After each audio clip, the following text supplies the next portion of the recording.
अस्सलाम वालेकुम प्यारे दोस्तों, कैसे हो सब। उम्मीद करता हूँ कि सब खैरियत से होंगे। लगता है सब सो गए दुनियादार, आओ दर्दमंदो अपनी महफिल सजाई जाए। सब खफा हैं मेरे लहजे से, मगर मेरे हाल से कोई वाकफ़ नहीं। किसी को मोहब्बत में छोड़ना उसका कत्ल करने के बराबर है। गम को भी उसी तरह कबूल करो जिस तरह खुशी को करते हो। दोनों एक ही मुसन्नफ़ की लिखी हुई हैं। अपनी ज़ात को समंदर की तरह बनाओ, जो अपने अंदर बहुत कुछ लेने के बावजूद भी अपने ऊपर से बिल्कुल पुरसकून होता है। नफ़रत कमज़ोर मोहब्बत के वजूद से जन्म लेने वाली वो मगरूर औलाद है जिसे पालते पालते नस्लें उजड़ जाती हैं।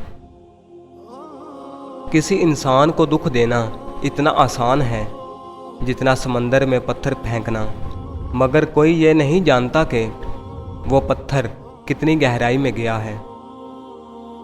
मत करना गरूर अपने आप पर ए इंसान, रब ने ना जाने कितने तेरे जैसे मट्टी से बनाकर मट्टी में मिला दिए।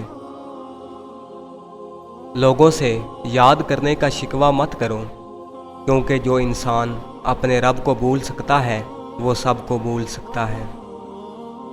जिसको तुमसे सच्ची मोहब्बत होगी वो तुम्हें फजूल और नाजायज़ कामों से रोकेगा।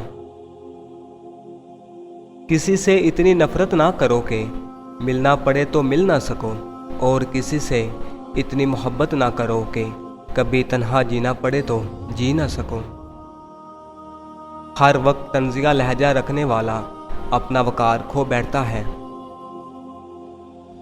दौलत के पीछे ज़िंदगी लुटाना एक मज़हब है जिसके सुकून जुल्म और खुदगर्जी है।